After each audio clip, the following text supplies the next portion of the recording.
great relevance and great importance. Absolutely. Thank you so much for gracing us with your presence. It is a rare privilege that we could host you here tonight. Okay. All right, so we are talking about cadarism and its impact on governance. Yes. Very, very powerful, and as you put it, as you rightly put it, topic of relevance. We can see what it is that has been going on in our country of late, and not long ago we saw how cadres stormed into an office and harassed a public servant, and a woman for that matter. So that is something that is a source of concern for so many people, and so it is just very, very important that we be able to discuss this very important topic. Yes. First and foremost, would you please give us an overview of the historical context of cadarism from as far back as UNIP vigilantes, because I know that we had those vigilantes, yes. I'll go a little further than that so that we can understand where we're coming from a little further. Okay. That the political movement in Northern Rhodesia, which developed from the welfare societies, which in 1940 yes. became the Northern Rhodesia African Congress, yes. With my father, MBIKUSITA-LEWANIKA, as the founder, President General, in 1940. Okay. Had its inspiration and was very close to other movements of the same type, particularly in South Africa, also in Kenya, and also in India, as well as the African diaspora, particularly in London. So that in terms of the constitution of the Congress itself, the Northern Rhodesia African Congress, under the suggestion of Dr. Hastings Kamuzu Banda, who was then still in London, and who later became president of Malawi, was actually the first, one of the first to suggest that they look at the South African Congress Constitution. Okay. So the Constitution was born out of that. And in many ways, the Congress in Northern Rhodesia, like in Southern Rhodesia, like in Malawi, was seen not officially but practically like branches of the same Congress movement in Southern Africa. What is important is that in the 1940s, in the case of the South African National Congress, from 1912 up to maybe 1952, it had a tradition of nonviolence, of constitutionalism, and passive resistance, and that was the tradition with which the Congress in Northern Rhodesia was born with, and started with. And of course from India, the example of Mahatma Gandhi and Nehru over non-violence and passive resistance and civil disobedience was the sort of political culture they had adopted. So until the 1950s, when Ghana was moving towards independence, because in 1951, for the first time in Ghana, you had an African as head of government business in the Legislative Council of the Gold Coast, and their policies was called positive action, which emphasized strong protest but non-violence. In the case of South Africa, by 1944 they had formed a youth league. In case of Ghana, the minute that the Ghana's Nkrumah's party actually was a breakaway from an earlier Convention Party, when it was formed, Okay.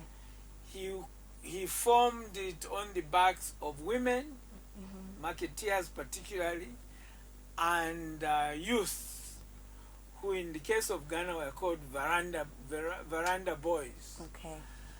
I think it's around that time that the role of youth started. In the case of South Africa, the example actually of the Youth League was not like a sideshow of youth under the command of the main body. Rather, it was a pressure group Okay. over policies and direction of programs and how to get the achievement of that.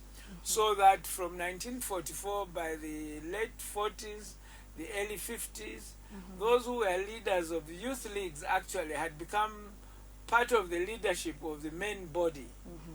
So that they were nothing like the so-called cadres that we have today. So that was basically the beginning of the movement. So that when the Congress moved on in the 50s, until it split, its policy was positive action, civil disobedience, and non-violence and constitutionalism. Okay.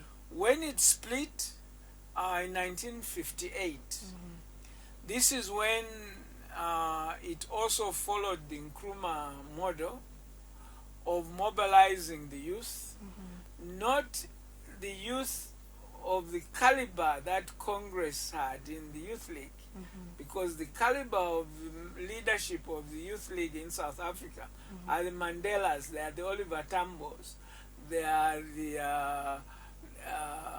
Mbatas.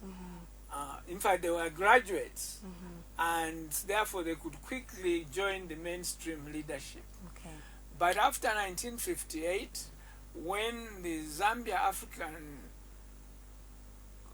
National Congress, ZANC, broke away from the main Congress party, it began the culture of mobilizing youth who were not of the caliber of the Youth League in South Africa, who were also basically at the command of the main body leadership, rather than a pressure group in the sense of the league.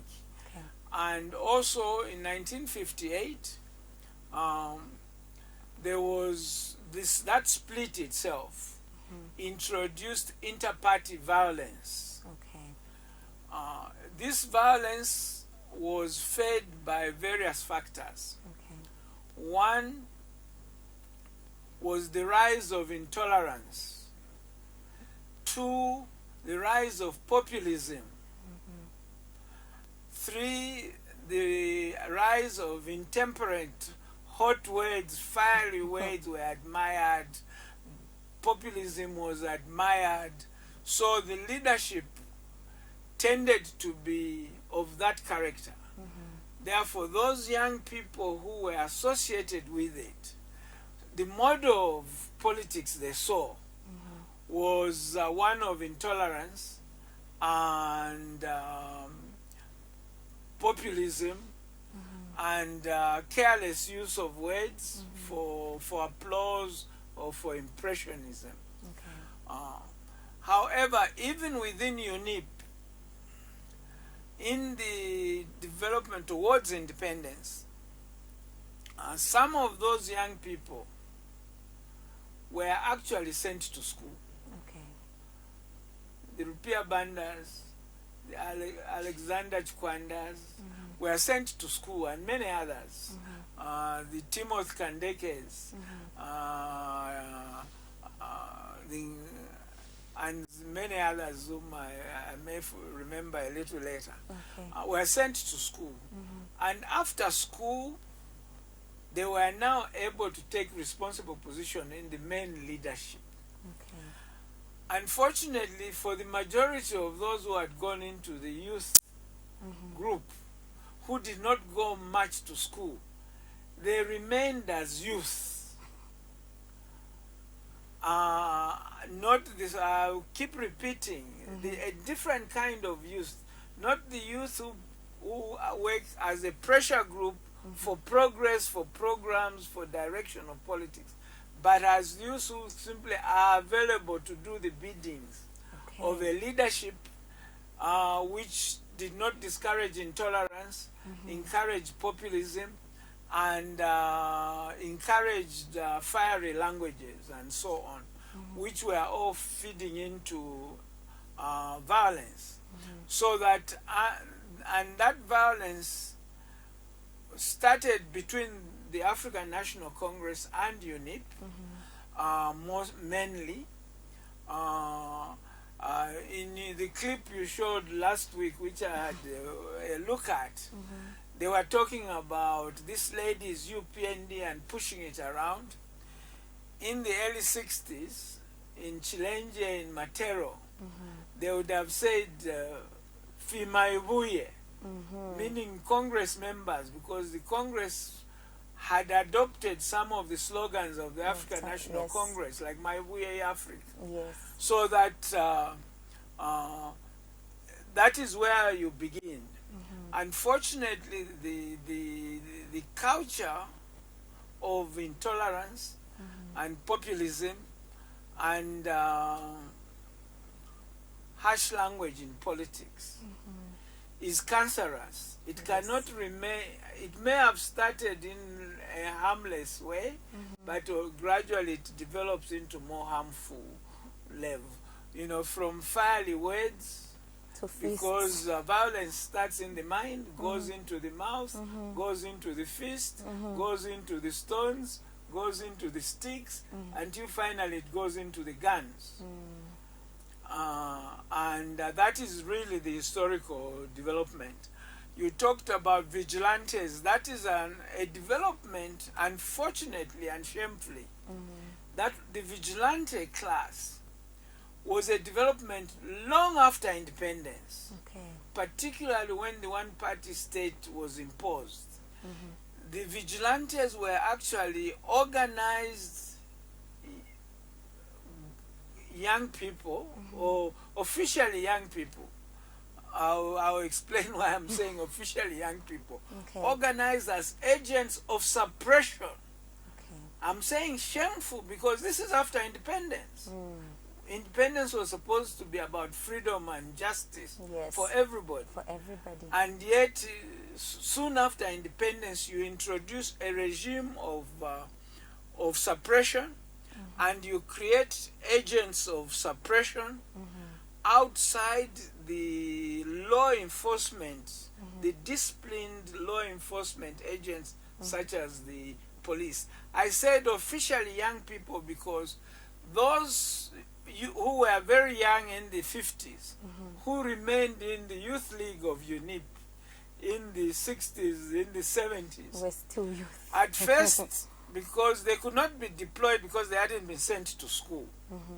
At first, they shifted the age bracket of the youth.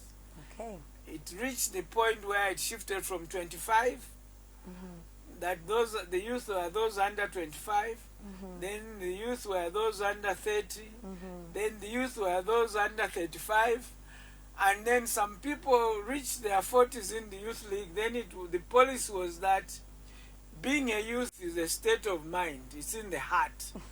Because now it became a way of life. And those became easy recruiting grounds for vigilantes because they had no real productive, lawful jobs in the system. So that is really the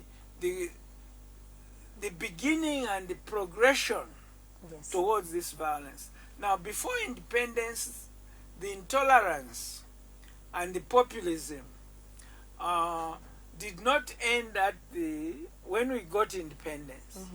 Even the violence before independence did not end after independence. I recall in the 1958 or so, 59, I think, 58, 59, when my father was being interviewed in a newspaper, an African newspaper edited by Scottawina. After the interview, because he was being interviewed by people who are much younger than him, and he cautioned them that I would like to caution you that these young people you are teaching to stone people they oppose, how are you going to unteach them after independence? So the problem of violence and thuggery in our politics is actually the illustration of the fact that the leadership of the country, some of whom are responsible for starting to teach them violence against their opponents, have failed to unteach them. And those you teach to do violence against their opponents, maybe at the beginning you are the one pointing out who the opponent is. After a while, they find their own opponents. After a while, they go into another person's hand who finds other opponents. Before you know it, this culture of violence becomes worse and worse as you progress, which is basically what has happened over the years. Over the years.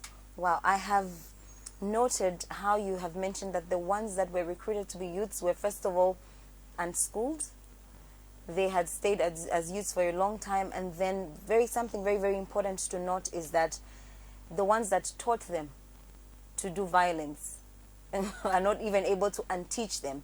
So it means that this is something that is being passed on from generation to generation. Unfortunately, we are seeing it even in our civilized world. What is worse for young people, those who are genuinely young, who are being recruited into these ranks, taught thuggery in politics, is that these people directing them now do not send their children.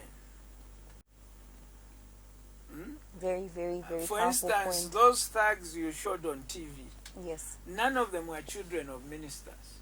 Maybe the children of ministers are in England, they're in America, and when they come back, they'll get top jobs, and at no time will they be risked. Now, those poor people's children, maybe because now you have exposed it, may be arrested and punished. Yes. But the children of those who are responsible for it are nowhere near them. And the other issue that needs to be addressed is that these are problem activities we are talking about. Yes. Are plain criminal activities. Yes. So whoever commits them is a criminal. It doesn't matter. In fact, sometimes when people announce that members of such and such a party committed a crime, or members of this gender committed, probably you are doing an injustice. You should just name the person. Yes. Because the crime is a personal responsibility. Yes. And when you are taken to court, when you are taken to jail, they are not going to take your party. Absolutely not. They are going to take you as an individual. Yes. However, although a crime is committed by individuals, I'm sure the law provides that those individuals who commit some of these crimes, while they should be punished, but the law enforcement officers would not have done a thorough job if they don't investigate who sent them. Absolutely. And what sort of environment keeps producing them. Yes. So that even those who sent them are equal criminals. And if the law enforcement officers are to do their duty as nationalists, as professionals, they should be blind to what party affiliation these criminals are. It should not even be mentioned, not even in the media. You should mention their names and show their faces so that the individualism of their act should be pronounced. Otherwise, they become heroes, like as if they are fighting in an official army. Wow. Yes. So then, where do those in power lose it to a point of allowing lawlessness in the name of political supporters? Because we see that as in the name of a political party, someone will Yes. commit a crime and walk about with impunity, and and they think they're above the law. And we know, as you have put it, there's powers that be. There's somebody in authority that can put an end to that. But then we see a situation where those in power are not saying anything about it. So Yes, at what point do they lose it? That's a very, very important question. At least it leads to a very important answer. Which means that arresting these young people for committing crimes like that is not a complete answer. Okay. Does not solve the problem. Even if apart from arresting them, you also arrest those who sent them, it does not solve the problem. I'll tell you where the problem lies. Okay. I said that when this violence started, it started almost innocently through political intolerance, Yes. through promotion of populism, and through admiring fiery words, admiring violence before independence. Yes. These have continued after independence.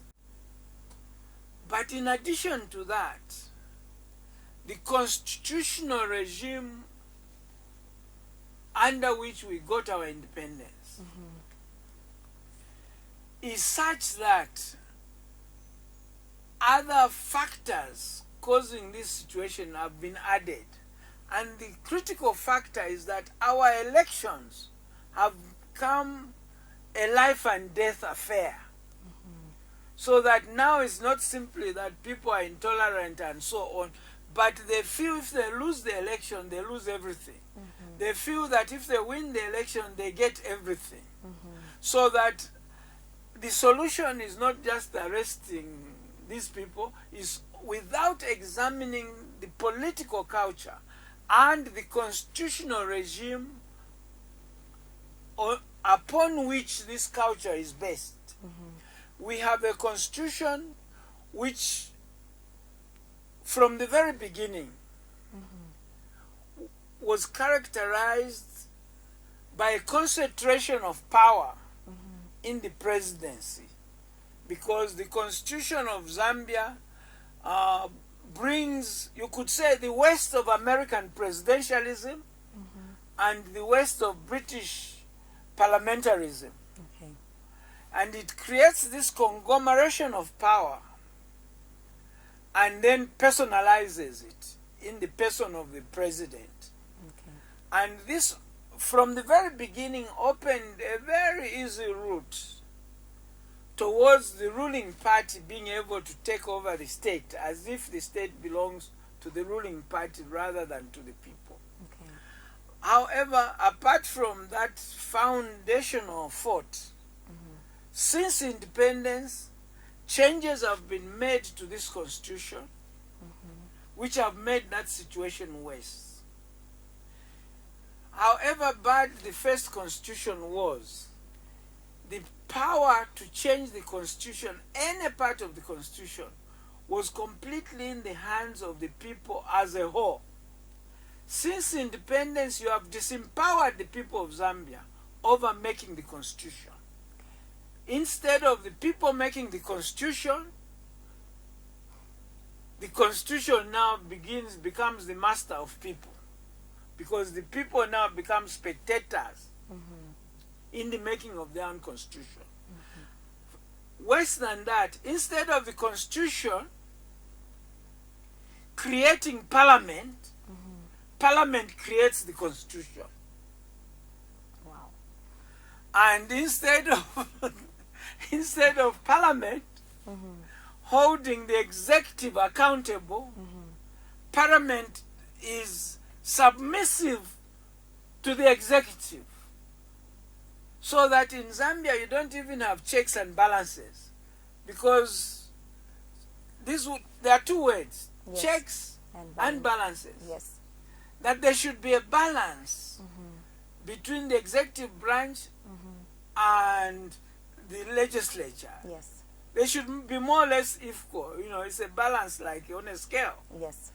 But in addition to that, they should be able to check each other. Now, in order for Parliament to check the executive has to be respectful and fearful and obedient to Parliament. Yes. But we have distorted and molested the Constitution to such an extent that the opposite is the case. Parliament is scared of the executive. It's the executive that checks Parliament without the other way around being possible. Absolutely. And I'm not, I will not even go into the relationship between the executive and the judiciary, yes. but it's the same fault.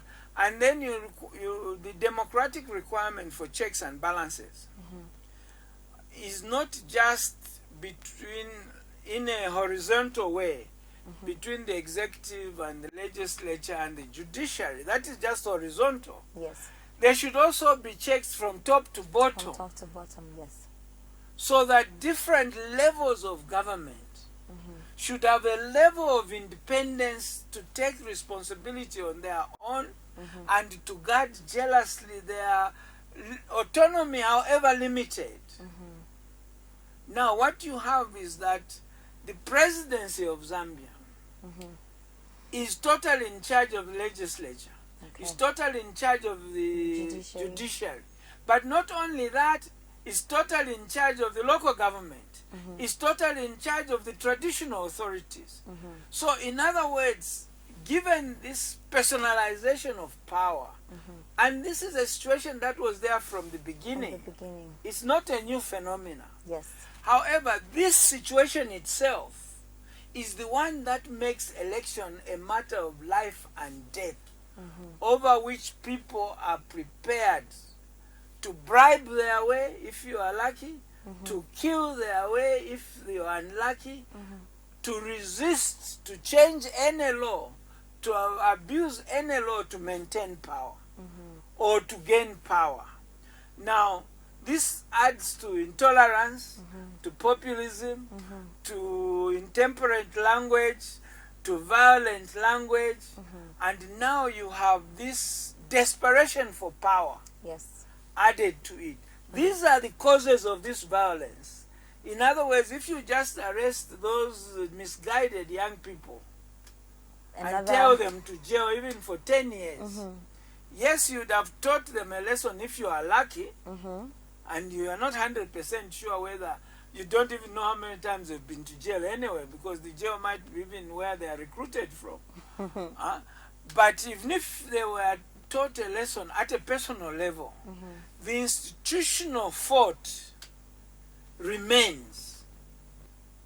So that we shouldn't just say, oh, punish those young men, punish these cadres, and then be unaware of the fundamental fault line within the constitutional regime and also the political culture. Because apart from this concentration of power that makes election life and death, you still have admiration for violence. As my father said, how are you going to unteach violence once you've taught it? So we have a task to unteach violence. How are you going to say that people who speak calmly and politely are more respectable than those who shout? How are you going to say that those who are tolerant, that being tolerant politically is not a weakness? That equally patriotic people have a right to differ in political opinions. Yes. They have a right to compete in a fair way without the state. I've forgotten that it is easy to see the violence by the cadres, but the real violence is institutional violence. Yes. The very structure Because if you are going to stand face to face with someone who is 6 foot taller than you and bigger than you and is flexing his muscles, and you know what, if you do what he doesn't want, he can strangle you. He doesn't even have to strangle you. Yes. He will control your behavior. Absolutely. So you have institutional and constitutional violence embedded in this constitution, embedded in our political culture. Yes. So that now, if you are a polite person, it's very difficult to win an election. If you are not prepared to buy your way to be nominated by your party, buy your way to be made a minister, buy your way to be president, you may not even be in the starting line for elections. Wow. So all that is part and parcel of a package that breeds violence. Wow. So that is so deep, and it just gives me a mental picture of where it all started, because you mentioned that even if you arrest the cadres, there's even a possibility of recruiting, or maybe there are some that are waiting in line. So I think we need to revisit our foundational issues. They may be joining other cadres and recruit other cadres, or when they come out, they are heroes. In fact, you've seen it. I've seen television screens of cadres who had been taken to police station. When they come out, you'd think it's Maradona was scored a goal. They are lifted shoulder high. Wow. And they are welcomed back into the party. Wow. Okay. As heroes. Maybe even in their homes, because they may even come wealthier than when they went to jail. Interesting. So, and then we have seen a situation where even our men and women in uniform, our police officers, have found it difficult to apply the rule of to apply the law to offenders or perpetrators of these acts. It's been very difficult. This is an elaboration of the lack of checks and balances. Okay. As I say, the checks and balances, it's not enough that there should be checks and balances between parliament and the executive and the judiciary. But in the case of Zambia, they are not even there. But there should also be checks and balances between various institutions. The Electoral Commission should be insulated to be able to do its work without fear or favor. The police, and there are so many agencies, the anti-drug whatever institution, and there are many state institutions which by the nature of their jobs, they cannot do it properly if they are all subject to the control of the same all-powerful personalized leadership. The same all-powerful state of affairs in which the ruling party has basically captured the state. Then nobody can do their professional job. Then in the rest of the civil service, that a civil servant should feel safe as long as they're doing a professional job. Yes. Because they should be well trained, they should get promotions because of they should even be clear. NIPA was formed on the basis that as you progress in the civil service, occasionally you are brought to NIPA for a refresher course, which once you pass it, you stand a chance of being promoted to the next layer of progression. Yes. So that should be enough for a civil servant. Yes. And unfortunately, the situation was even better under the parastatals, because sometimes when I was in government, of course, I to replace UNIP for a little while before I resigned. But you see, we thought that there was too much political interference in the parastatals and in the civil service. We had not seen anything yet. Since the return to multi-party democracy, The political interference in the police, in the army, has become cruder than ever before. Wow. The political interference in the parastatals has become cruder than ever before. The political interference in the civil service has become cruder than ever before. Even before the one-party state, it was unheard of a permanent secretary attending a party conference, let alone shouting party slogans. Now, probably if you don't do that, you may not be permanent secretary for long. So, as I say, all these fault lines have one characteristic, and this is the characteristic of being cancerous, that they are actually on the way to get worse rather than better, and they cannot stay where they are. So it was bad under the one-party state, but the years since then, it has gotten worse. And that is the nature of these problems. Okay. And as we tackle them, it calls for, one, a deeper understanding. Yes. And I do not see that deeper understanding. Even among the government leaders, even among the politicians who want to replace them, they all think on the surface of things. Even among the population, I'm sure the Zambian population, which is against this violence, will celebrate when those young people are arrested. They may not realize that that is just scratching. In fact, it is scratching the wrong back. Wow. Wow. And so now, because we have seen that this is a trend, and you have mentioned something very important, it's become cancerous. In the one-party state, it was bad. It was bad enough. Then we moved to the multi-party state, it became even worse. But we are seeing, from bad to worse to worst.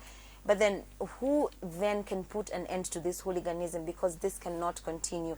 As much as we have seen that it's been in the system for a very long time. Is, do we have people who understand the depth of what this problem is? Who is talking about it? Who has a program to deal with the comprehensive problem? Even if you can't solve it all at once, but even before you start solving any part of it, you should understand the package within it.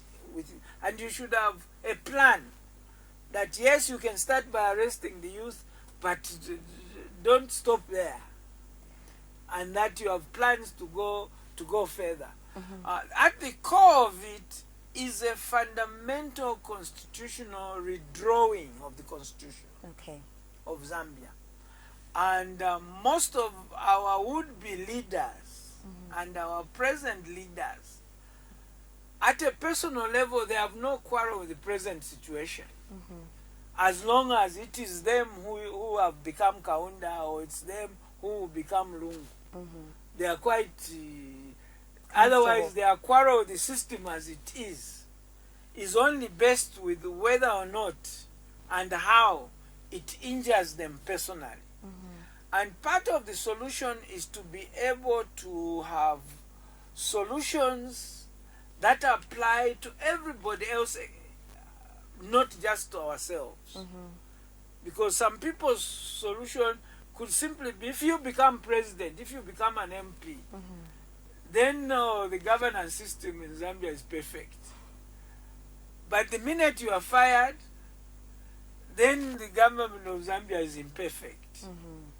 So that we should try to rise beyond that and try to identify people who are able to see things deeper, broader, in the historical context and in the broad context of things. People whose aim is not just to arrest cadres or to win the next election or to become the next president in the issues, or to have your relative to be the next president, or to have your relative to be the next MP, or to have someone in power next time who make you ambassador. Now, I'm meant to believe that it is a moral duty of every political leader to make sure that, you know, they say charity begins at home. So I'm of the belief that those leaders should be in the forefront, you know, teaching the younger people not to engage in violence. Because I remember when we began this conversation, you said these youth movements came up as pressure groups. They really wanted to see change, and then they rose up to be, you know, passive protesters without violence, without intolerance. But over time, we saw that it changed. But then, if we're going to remedy this situation, couldn't it be that these leaders should now take it upon themselves to be able to try and change from their, to change these things remotely? The greatest factor that motivates leaders to be complicit, in fact, to be instigators of this, is this regime which makes elections a life and death matter. Absolutely. Because otherwise, you are looking for leaders who then personally, who would choose political death on moral grounds. I think those will be fewer than those who would choose to do the right thing if the constitutional regime, if the electoral regime, if the political regime actually facilitates it and supports it. And because if the constitutional regime is changed, it means that it's not an isolated decision by an individual.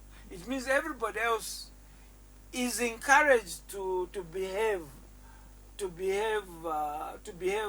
that way.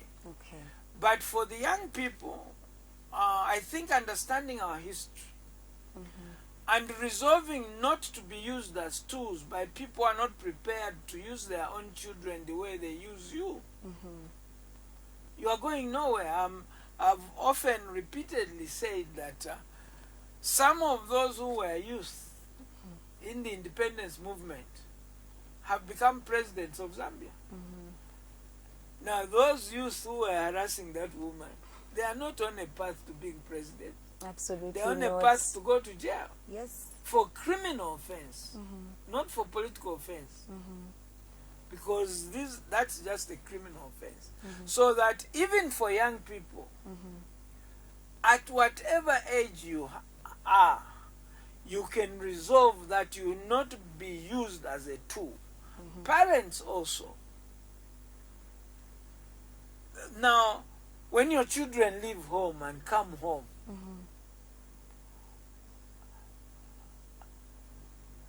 you know, and come with money or spend days going, they tell you they are going to Mwandi to campaign, and the way they dress.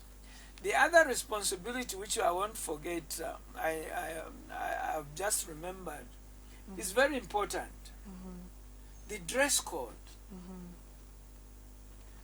That, you see, if political leaders, whether they are in opposition or in government, are dressing up youth in pseudo-military gear, that is just the same as telling them to go dress up, go out and fight. If you are going to dress up as if you are at war, that is also a major problem. Yes. So that is a responsibility of all the political leaders.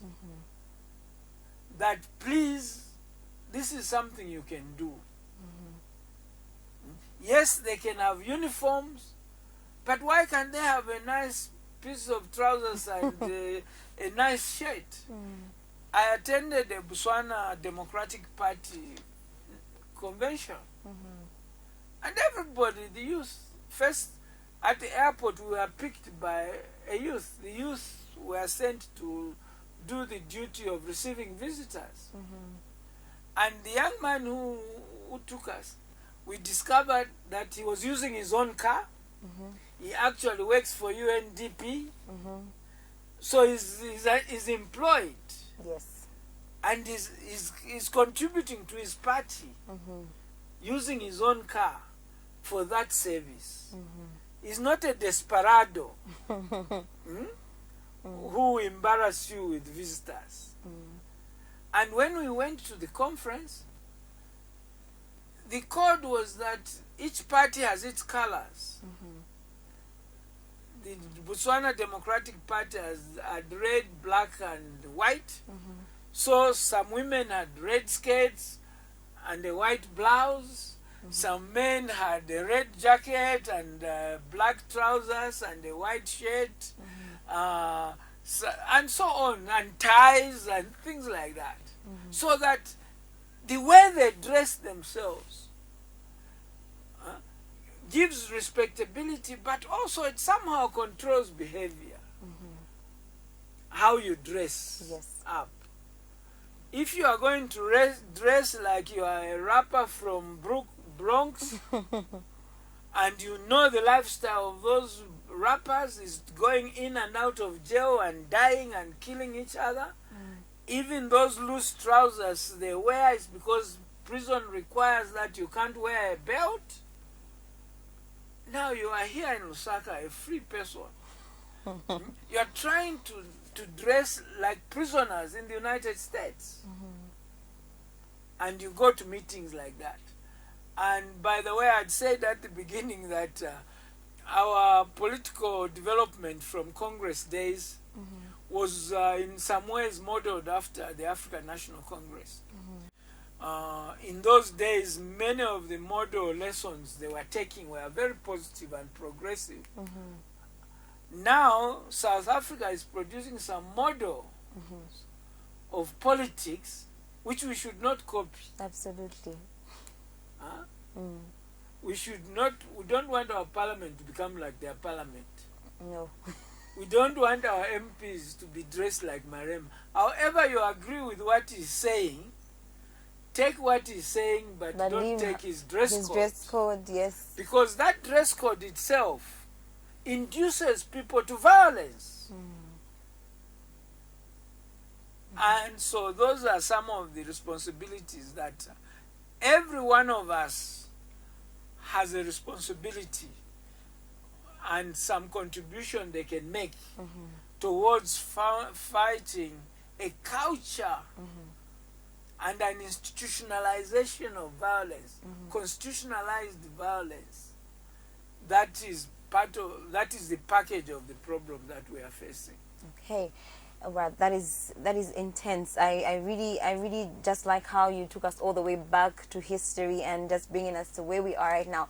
And in case you're just joining us, this is State of the Nation with me, Rachel Mumba, and in studio today I am joined by Prince AKASHAMBATWA MBIKUSITA-LEWANIKA, a veteran politician, and our topic of discussion. I don't like being called a veteran politician.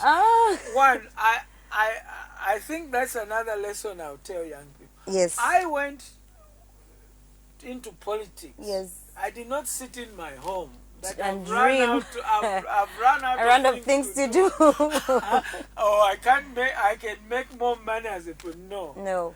The work I was doing at Indico led me to realize that even the factories we were building, I've given the example of Mansa batteries and the bicycle factory. After commissioning them, then you now examine what is the developmental impact. Yes. Then you find that they are not what we thought they would be. Then after further examination, I actually went to school.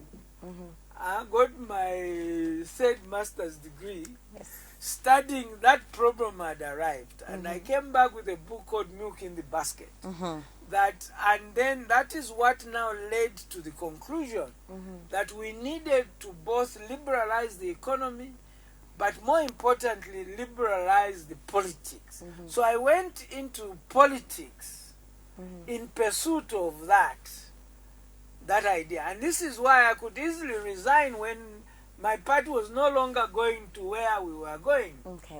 Okay? If I had gone there to make a living, I wouldn't resign because I would have been waiting for the next month the check. And the next month's check, maybe a trip to New York with big allowances, where they pay you hotel allowances even when you go to a place where people have already paid for the hotel. If that was my aim. Yes. So that the young people want to go into politics, it must grow out of what you are doing. It must be part of your life mission. It must be part of your mission, which you may continue to do inside parliament or outside parliament. Yes. In government or outside government. That mission, in other words, there is no national service which said you can only serve your nation in this way by being president, or you can only serve this nation by being an MP. Then you are in politics for the same reasons that are making us reach this problem point where politics and political office, winning a political election, becomes a matter of life and death.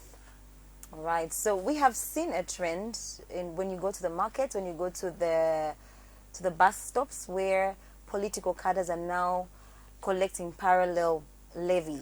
You know, that also is a crime. Yes. Would you then attribute that to lack of employment? Maybe could that be a factor leading to that? Because now we've seen people. It's an easy opportunity to make a lot of money as a parasite, which is sanctioned by ruling parties, not just the present one. It was unfortunately also sanctioned by MMD. It was sanctioned by UNIP immediately after independence. But it is actually criminal. Wow. All right, so we have been talking quite a lot about what just transpired when the political cadres stormed into a government office and threatened the civil servant, and the consequence of that is that the permanent secretary is now facing disciplinary action, and the cadre in question has been arrested. Do you think, and I know you've spoken about this quite extensively, but do you think this serves as a lesson to would-be perpetrators of a similar act? Oh, I didn't know the permanent secretary. That is a pity, because I think he was a terrorized victim in a culture of terror. I heard a positive statement from the secretary to the cabinet. Yes. The fact that it was necessary to go that far up in the civil service before a voice of constraint can arise. Perhaps the people should also be investigated for failing in their duties are the law enforcement officers. Because one, certainly this is not the first time. And they should have taken, we don't even want the police to be taking instruction from the secretary to the cabinet to do their duty. Absolutely. We don't want a state where the secretary to the cabinet has to tell the police who to arrest or who not to arrest. They have a law book. They always talk about cap, whatever. They know all those caps themselves. And the responsibility is 100% theirs. We understand that this regime of intimidation also affects them. And I'm sure that's the one that also affects the permanent secretary. Yes. Because if people burst into your office like that, you can't just be a gentleman and say, please, can you wait in the sitting room, in the waiting room, if they are shouting. Because the constitutional regime in Zambia allows the ruling party to capture the state. So anybody who works for this state knows that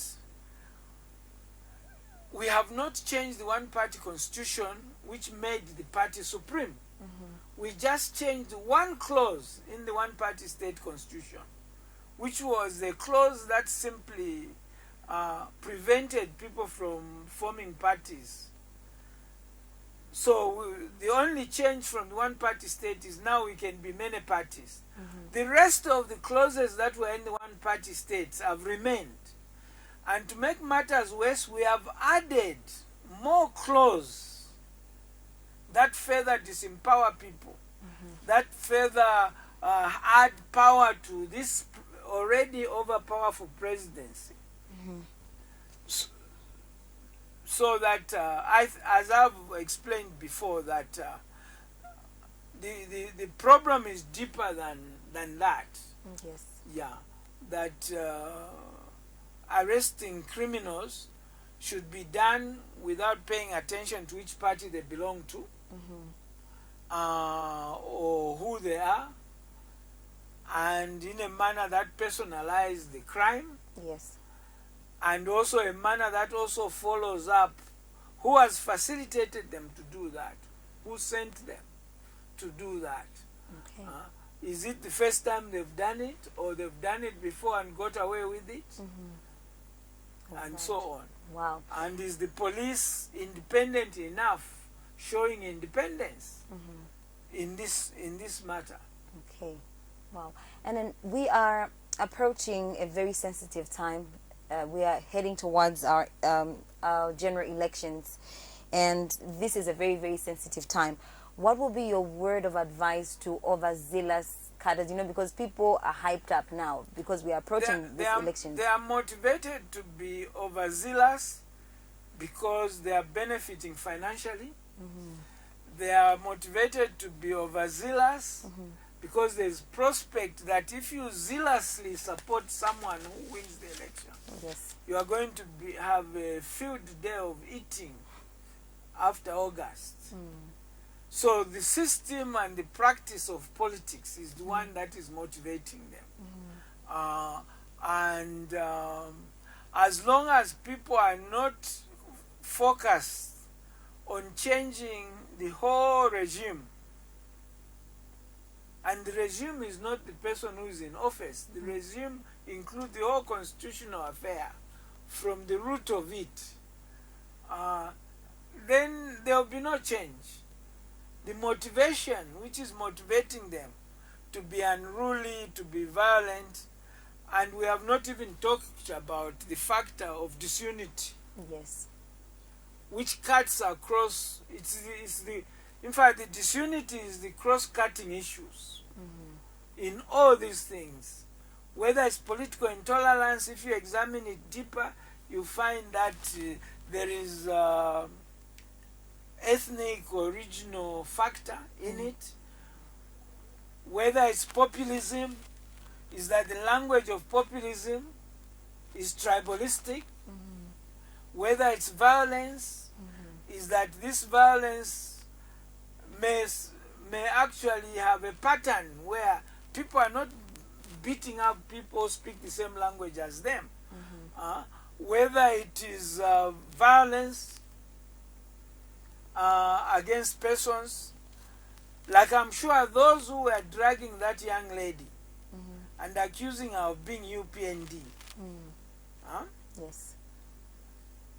Part of the factor is that she doesn't belong to the ethnic group.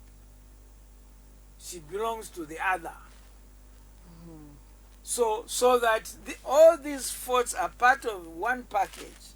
And this package is part of Zambia's constitutional DNA. The very foundation of Zambia has these fault lines. To change it, you can't do it piecemeal. You can do it one by one, but you must understand that the mission is to uproot this regime of the constitution.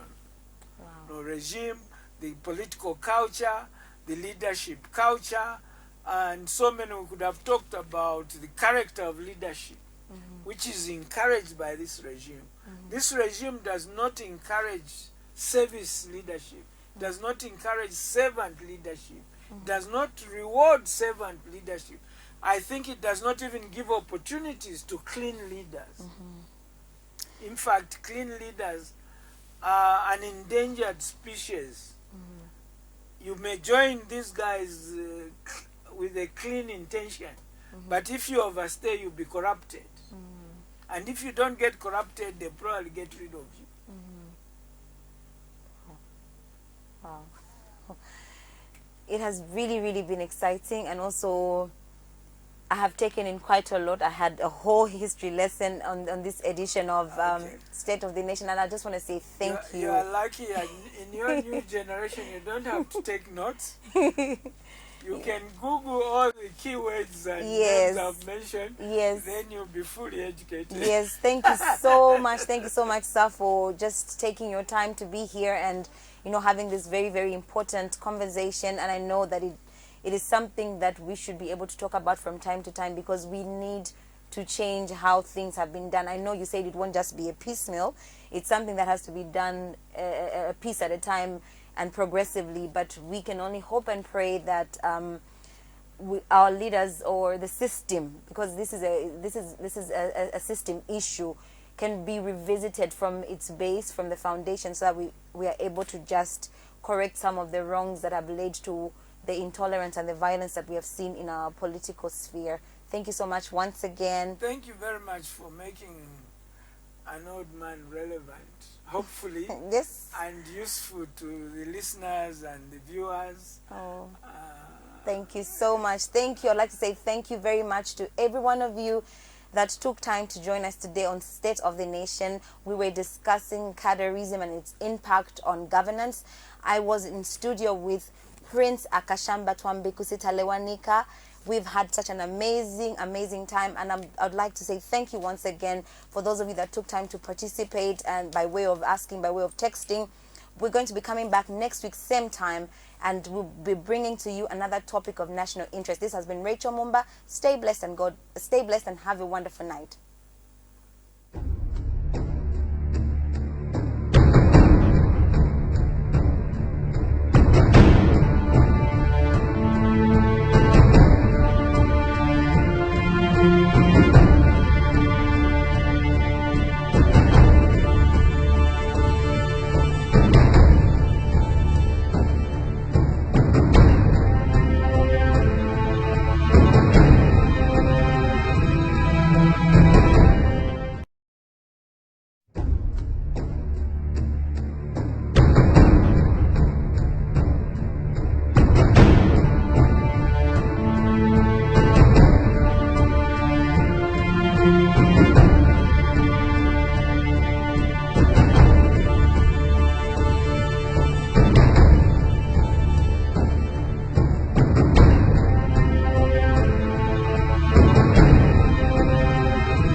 Keep watching KBN, the finest television in Zambia. KBN TV, the finest television. What up, people? What up, my guy? Keep watching KBN TV. Finest television in Zambia.